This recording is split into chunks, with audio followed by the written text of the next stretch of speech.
Saudara masih bersama Jagong Santri, sajian utama Aula Media Televisi, dan saat ini kita masih bersama Kiai Soleh Hayat.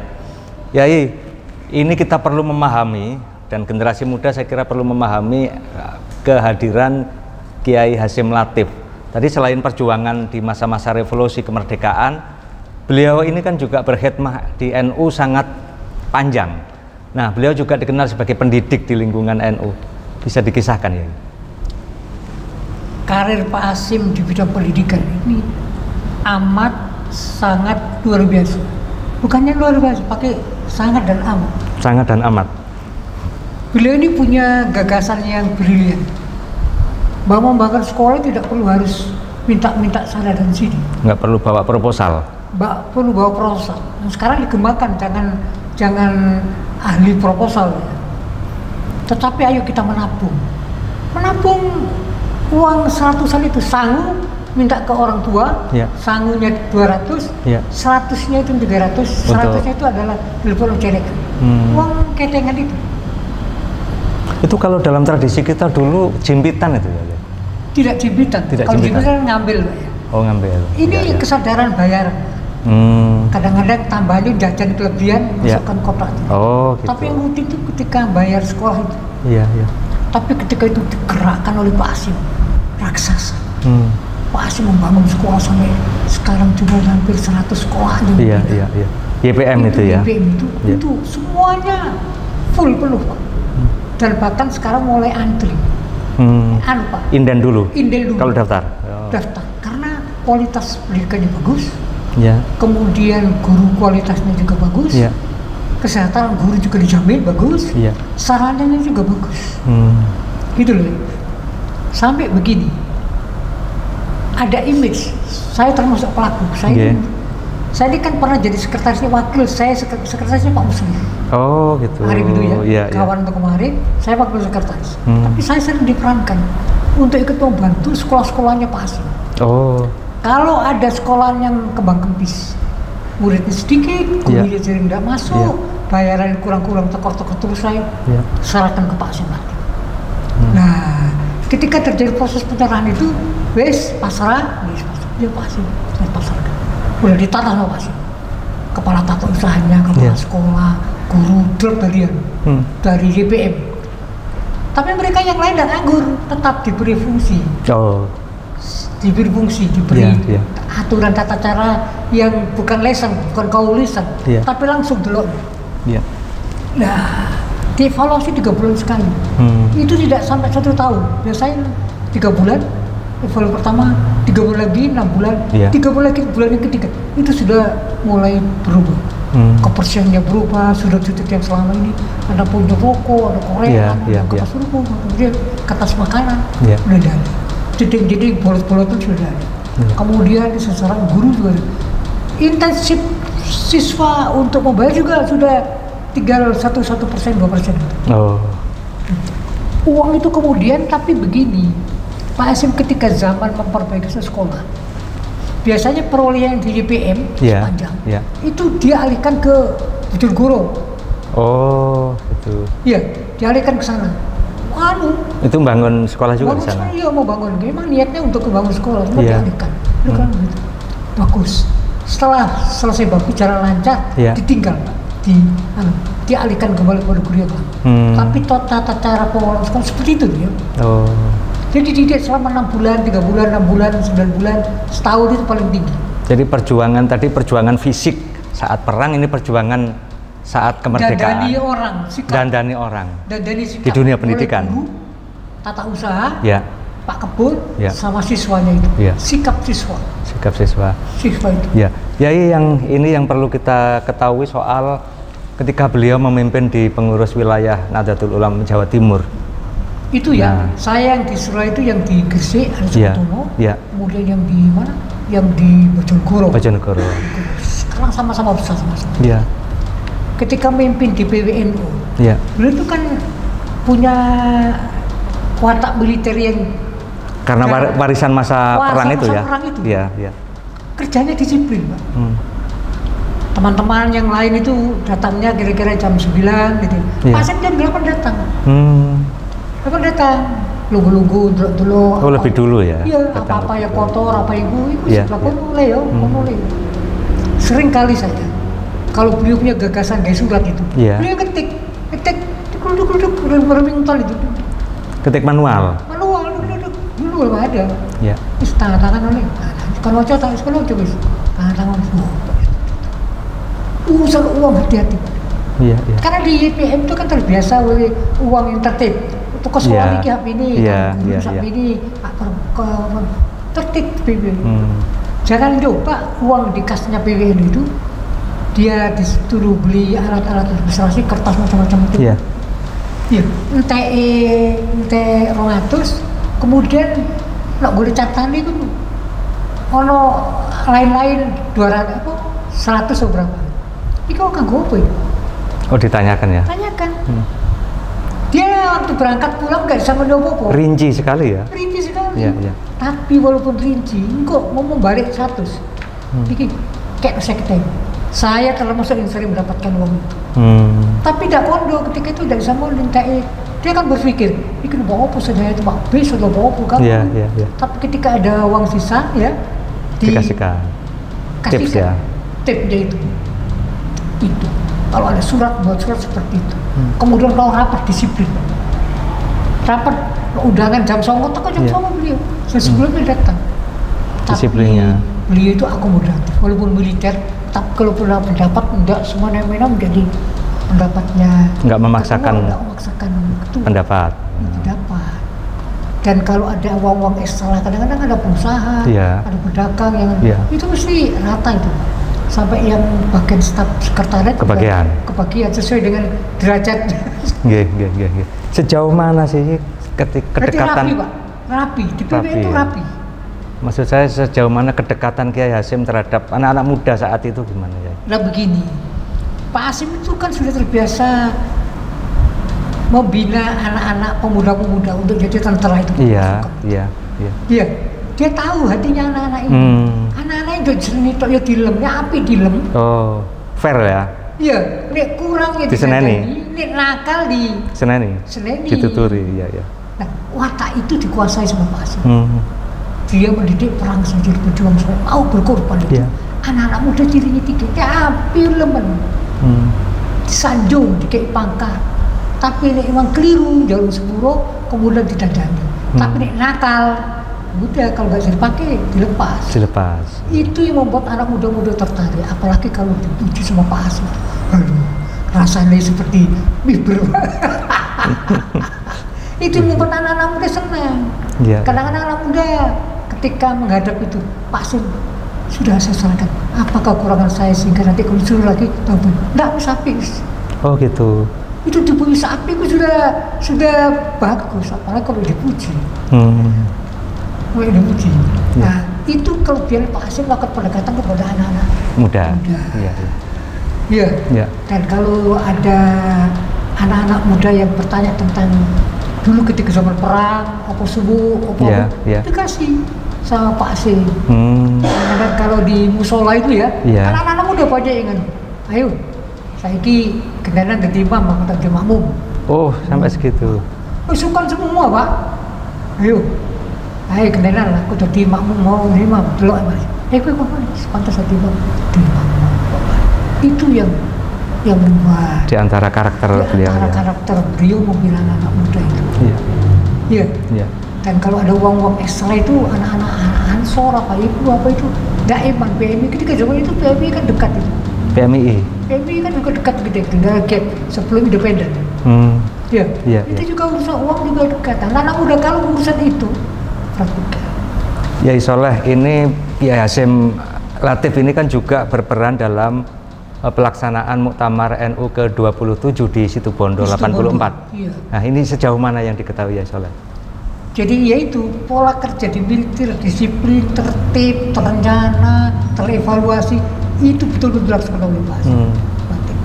Nah, memang ketika itu ada konflik Pak, antara kubunya Pak Idham Khalid sama Cipete sama Situbondo. Pak Hasyim mati itu menjadi pelengah. Perekatnya. Ada pertemuan di Sepanjang ya, iya, kalau nggak salah ini untuk sebagai semacam rujuk ilal haq gitu ya. Rujuk ilal haq. Ya. Kalau Pak Idam melalui tahlilan ya. Iya. Ya. Diundang datang semua Pak Munasir apa itu. Saya datang, ingat saya di rumah masih ada fotonya. Oh iya iya. Ada fotonya. Itu juga bagian daripada perannya Pak Hasim menjadi penengah tadi ya. Makanya Pak Hasim ditarik ke Jakarta jadi salah satu ketua PBNU karena perannya beliau itu. Tangan dingin kalau pegang sekolahan. Iya. Kenapa sekolah di mana? Seperti tadi Juputan. Dia tahu panas. Ya kebang kempis sekolahan itu. Iya. Yang ada konflik kata yayasan sama kepala sekolah. Itu kan sering terjadi. Iya. Buntutnya sekarang sering itu. Iya. Di mana-mana itu. Iya. Itu kelebihannya Pak Hasim Latif ketika beliau memimpin PBNU Jawa Timur. Dan tertib Pak. Kakek Gunung Mani kalau diajak ngomong. Oh gitu ya. Saudara, cukup menarik eksistensi dan perjuangan Kiai Hasim Latif dalam menegakkan ajaran-ajaran nilai Ahlussunnah wal Jamaah di Jawa Timur, khususnya di kepengurusan PBNU Jawa Timur. Kita lanjutkan sesaat lagi.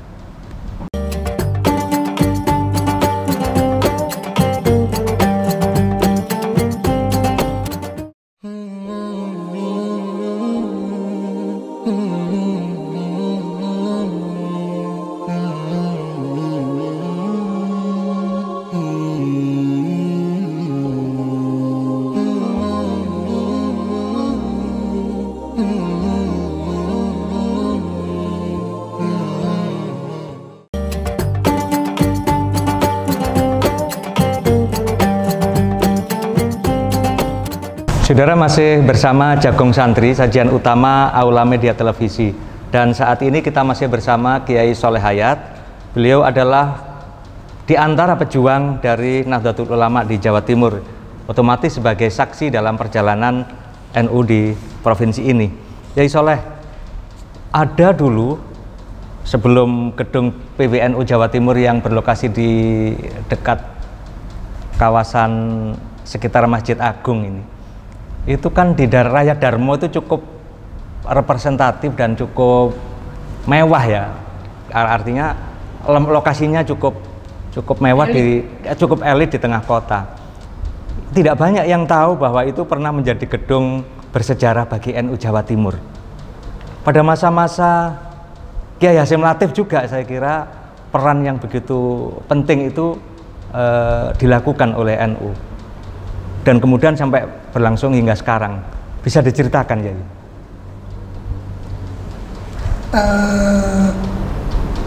Melihatnya dari aspek besarnya NU di Jawa Timur. Di Jawa Timur. Itu dulu dikelola, godok, dikembangkan di kantor Raya Darmo 96. Dulu kantor NU Jawa Timur, Majelis Konsul itu, tempatnya tidak di Raya Darmo, tapi di Bubutan. Di Bubutan. Di situ ada, di situ. Gitu. Ya. Tapi itu perlu untuk mendapatkan gedung seperti itu. Iya. Itu ketika tahun 50. Ya. Ketika 50. Ya. Sudah berdikah. Setelah revolusi, setelah revolusi fisik. Semua rumah-rumah bekas Belanda ini ditinggal oleh orang-orang Belanda. Iya. Namanya rumah dan tanah Igerdom. Igerdom, iya. Tinggal kosong. Kemudian siapa yang bisa masuk di situ? Iya. Itu ada kemungkinan dia bisa menempati secara permanen. Tahun 50. Iya. Ketika tahun 50 itu Majelis Konsulnya PBNU. Iya. Itu yang masuk di situ, Pak. Karena ada orang NU yang di gubernuran. Iya. Barmawi. Pakai B, Barmawi, ya. Orang NU. Itu kemudian ada Gusti Johan, itu juga orang pengurus wilayah. Iya. Itu yang beritahu Oma Raya Darmo itu kosong, bekas milik Belanda, tanahnya statusnya Igerdom. Itu tidak bisa dikuasai kecuali dapat izin. Udah. Dulu kan ketuanya itu ketua NU yang pertama kan, Majelis Konsul. Itu Kiai Mahfud Samsul Hadi itu yang mengajukan permohonan. Kiai Mahfud Samsul Hadi. Iya. Udah. Setelah surat masuk, ada toko Pak, namanya itu adalah Scherbeck. Belanda, orang Belanda. Oh. Orang Belanda Australia. Iya. Scher. Dia ini ternyata kerjasama dengan orang Madura. Iya. Namanya adalah Majari.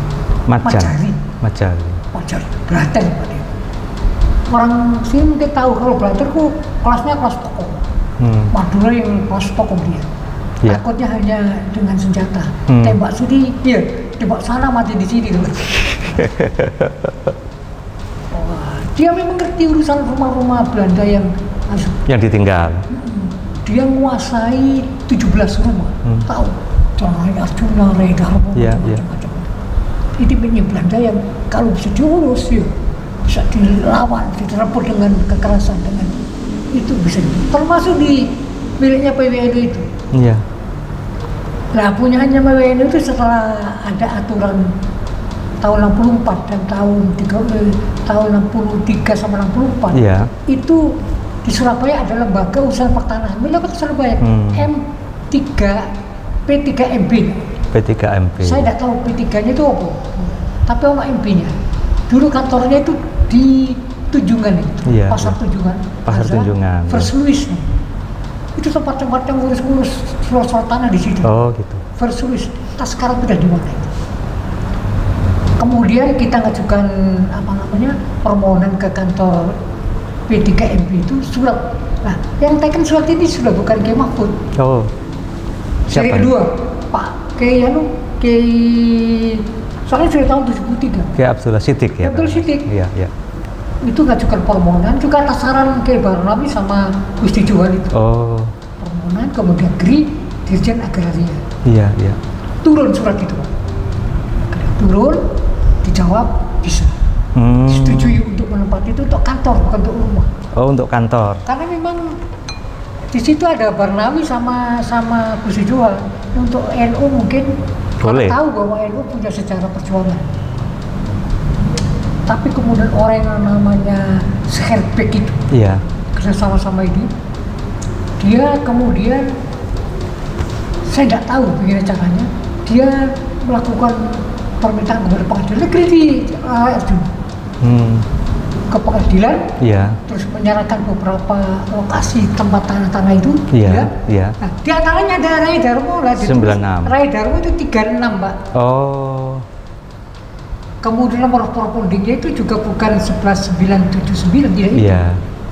Nah, jadi keputusan itu bisa pengadilan, tapi dari 936 jadi itu yang misteri begitu. Di mana carinya ini? Supaya bahwa itu memang bukan 396 tapi 36. Kita oleh surat dari keputusan Mahkamah Agung. Mahkamah Agung ada di sini. Iya. Ada ya dokumennya. Ada dokumennya Mahkamah Agung. Scherbeck ini itu digugat oleh ada orang Cina juga, gitu loh ya, ketika itu. Terus ada keputusan. Nah, Raidar Scherbeck loh ya. Dan ada yang namanya si Raidar 96 gitu. Nggak ada. Malah loh. Kok di pengadilan Surabaya, ada Raidar 96, terus kemudian nomor perpondingnya itu 11979 itu. Nah, kita nemukan ini. Ini mesti ada pemalsuan ini. Saya itu ditugaskan ke warung, gudangnya pengadilan negeri Arjuna, itu di warung. Di warung kan ada kantor pengadilan. Oh iya. Sana itu gudang. Kemudian sama yang di gudang di sana, ternyata beberapa hari nggak ketemu, tidak ada. Dokumen nomornya itu udah ada, karena zamannya zaman dahulu kalah dan dahulu menang itu, Pak. Artinya belum tertib administrasi ya. Iya sih. Ternyata setelah kita teliti, di keputusan pengadilan itu ada yang cacat. Rai Darmo, betul 96, dari 36 berubah 96. Tapi nomor perpondingnya lain. Berbeda. 11979 itu tulisan ketikan biasa. Itu yang membuat kita di sini dan itu dipakai oleh Majari ini untuk gugat kita. Nah ini, sama saja kan sudah lihat. Iya, iya. Loh, huruf ketiknya beda. Iya. Ini asalnya 936 ya. Iya. Jadi, iya. Iya, iya. Dua ini Pak, ada dua ini. Yang berbeda itu. 11, nah ini. Ini juga 11979. kan beda sama huruf yang di atasnya. Oh iya. Nah, titik akhirnya ketika kembali atau bisa dimanfaatkan oleh NU itu bagaimana? Jadi setelah itu Pak Yo, setelah mereka pegang surat panggilan Surabaya, ya. Itu digelar Arab itu kalau 15 kali ada acara kan diganti pengacara, Majari sama. Sampai pernah membujuk kepada PWNU, ya. Kepada Mahkamah Rosali.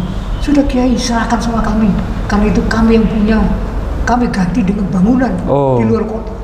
Wah, hampir Pak.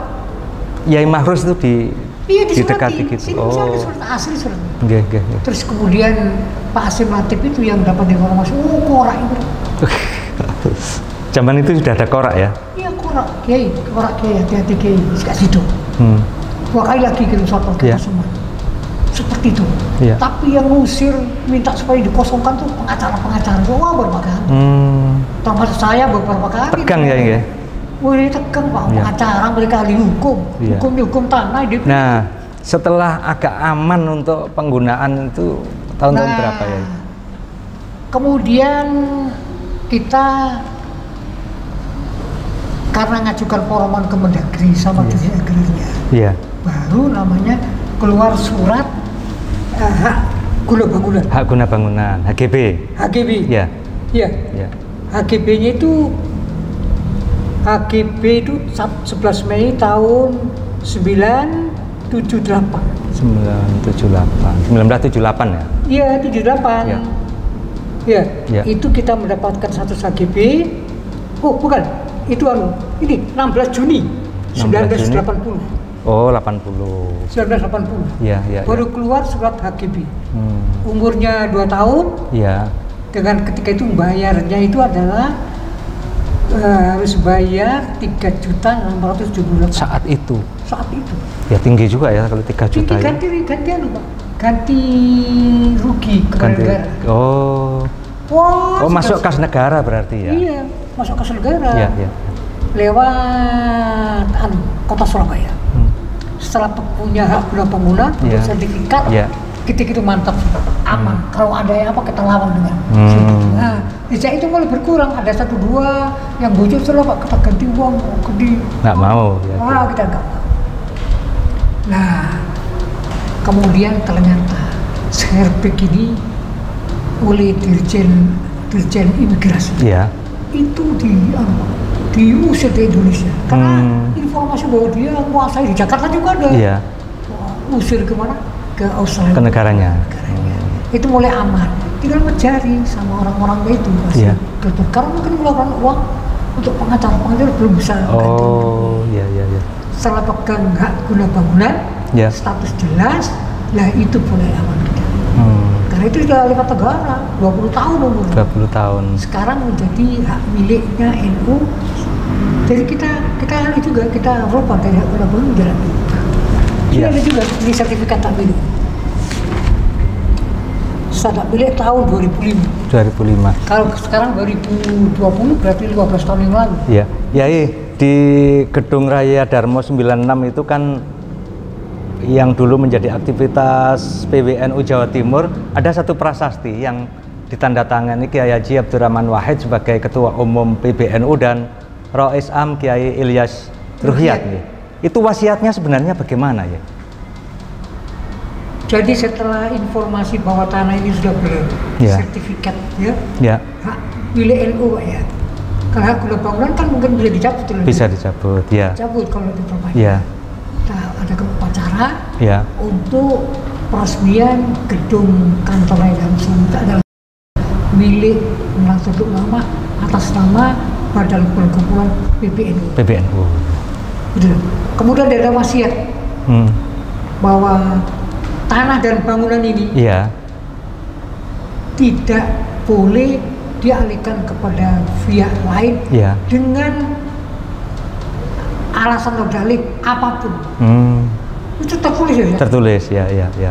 Karena ini kan dari beberapa pengalaman yang terjadi di provinsi atau di cabang yang lain, menjadi miliknya NU, miliknya perorangan NU, bisa lepas dengan dalih, alasan apapun, dialihkan itu yang sekarang menjadi hukum paten.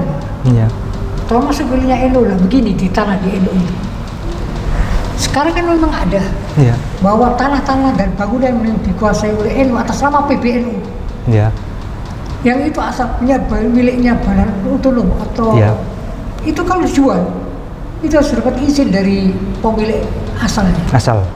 Nggak boleh PBNU atau pengurus cabang atau wilayah itu sudah atas nama NU, udah ada oknum ini digunakan modal untuk bangunan. Itu harus dapat izin dan itu masuk di klausul pasal 97 tentang harta itu. Harta yang dimiliki oleh Nahdlatul Ulama yang berasal dari badan otonom atau lembaga tidak boleh dialihkan kecuali dapat izin dari PBNU. Bukan, dari pemilik asal. Pemilik asal. Sekarang kan harus rela itu. Miliknya penuh, miliknya Fatayat Muslim banyak, Pak. Iya, karena sistem administrasi tanah negara itu tunggal, Pak. Induknya siapa? Dia ini induknya satu. Itu ada SK-nya, saya pegang SK. Saya pegang, walaupun saya juga pegang. Saya punya satu jemaah NU. Tetapi dengan catatan di NU ada dulu kan keberatan kalau NU-nya api, kayak PBNU ini, kayak Ahmad Siddiq Abdul Siddiq jadi. Nanti kalau NU-nya orang yang berpikir uang bisa dijual, dibuatlah klausul yang namanya tidak dapat dijual kepada pihak lain kecuali mendapat izin dari pemilik asal. Itu paten, Pak. Nah sekarang gedung itu dimanfaatkan untuk TV 9 ya? Nah, TV 9 kan sekarang masih sedang proses pengembangan peralatan. Jadi ada sewa, saya angkanya ada berubah dulu, ketahuan berubah karena iklan-iklan kan banyak. Belum bisa bayar ke NU, tapi sudah ada angkanya. Itu menjadi pinjaman ke PBNU. Kepada PBNU, suatu saat kalau sudah mapan harus diberikan ke NU. Dan itu diikat oleh perjanjian notaris, yang buatnya perjanjian notarisnya Saiful Munir itu. Oh gitu. Oke. Yai, ini kan mulai 2007 ya, kantor PBNU secara resmi pindah ke sini, ke kawasan dekat Masjid Al-Akbar, atau tepatnya di Jalan Masjid Al-Akbar nomor 9 Surabaya. Ada cerita ini. Nah, ceritanya bagaimana ya? Itu kan dulu belum punya nomor. Belum punya nomor. Oh iya, belum ada nomor ya. Saya Cak Budi, siapa lagi? Ada satu orang lagi. Ya apa ini? Minta di nomor, ada nyetak kod surat kau lagi nomor ya. Iya. Akhirnya ini saya yang beranikan, saya ketua DPR provinsi. Kan ada keberanian. Di sini. Kita lihat nomor kita ini kan nomor 9 karena bintang 9. Bintang 9. Nomor terakhir yang di depak itu nomor 6. Nomor 6. Sebelahnya lagi ada sekolah SMP. Dia pakai nomor karena nomornya ikut jalan yang sana. Kan ada jalan yang di sana ya. Tidak menghadap yang seperti kita ini. Masjid Agung. Saya tidak amati betul.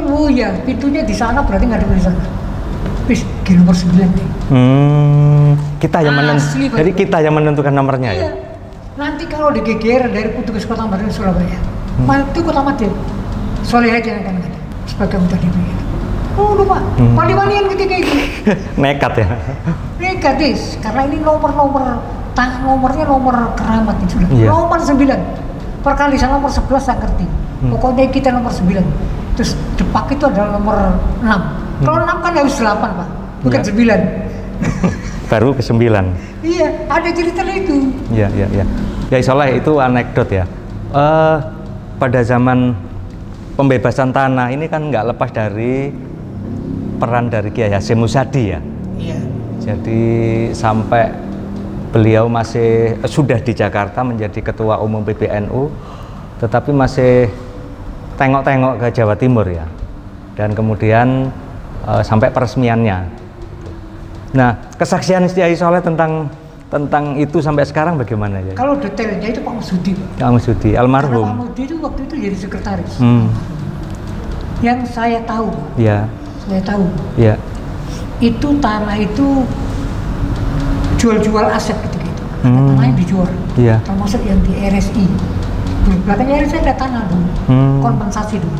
Oh, untuk kompensasinya, ya. Itu kemudian dapat dari Pak Karwo, dari Pak Karwo juga untuk beli dulu. Kalau nggak salah 3 miliar. Terus kemudian tanah ini juga dulu masih dikuasai oleh broker. Tapi karena kita punya jaminan orang di atasnya broker, korak di atasnya korak itu masih ada korak. Big korak. Iya, big korak. Iya, ada big korak.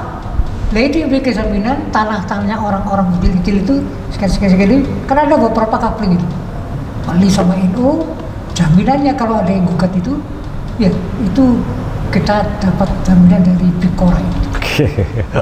Sama dengan tanah yang dipegang oleh Cak Anam itu, kan dari big korak juga. Iya. Nah, 3.000 meter persegi. Tapi ternyata dengan di PPN itu tidak 3.000 nih. Cuma 2.800 berapa. Oh gitu. Ya, nah itu nganggur suwe.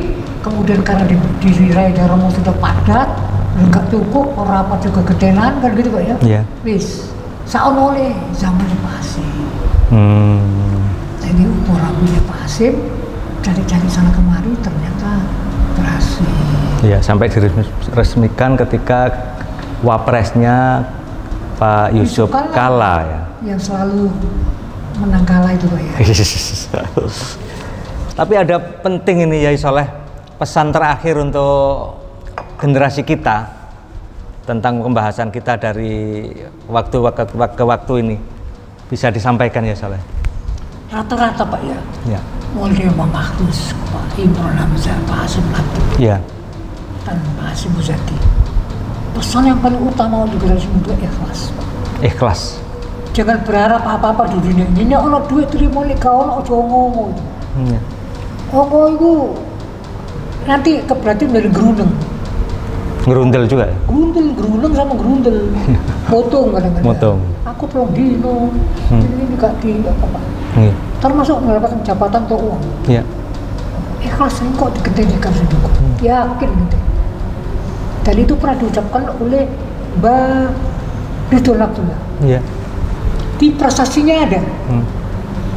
Sing sopo melok rambut NU, kemudian sampai ke iso mangan anak sak bojone. Iya. Mangan Mbak, duduk ini bahas kan akhiratnya Pak ya. Otok-otokan maisan kuwi. Ngono Pak. Jadi yang rambut NU iku ono rezeki mana. Nek gak wingi gak karena gak tersampaikan. Engko oleh udah buri, 3 hari, 4 hari. Jadi ada gantinya di. Ono persediaan. Kok kamu ikhlas rambut NU, rambut Pak. Ikhlas, ojo gerundel gitu. Jangan gerundel. Gerundel kita masuk jabatan, dilereni, iya. Biasa dilereni itu kemudian makan gak oleh di NU itu ngelereni Pak. Kudu ono alasan yang makul. Ketika pergantian itu baru ada. Iya. Jadi kata kuncinya ikhlas tadi ya. Ikhlas itu. Ikhlas berkhidmat di NU. Dan itu membuat anak-anak muda itu menjadi bersemangat ya. Iya. Tidak berharap finansial. Tidak berharap materi gitu. Ikhlas. Iya. Yai, saya kira pembahasan kita cukup ya. Dan kami mengucapkan terima kasih atas simpanan-simpanan memori yang disampaikan untuk generasi milenial. Saudara, banyak hal yang disampaikan oleh Kiai Soleh Hayat sebagai saksi perjalanan dan perjuangan Nahdlatul Ulama di Jawa Timur. Kita berjumpa di kesempatan yang lain. Wallahu muwaffiq ila aqwamit thoriq. Assalamualaikum warahmatullahi wabarakatuh.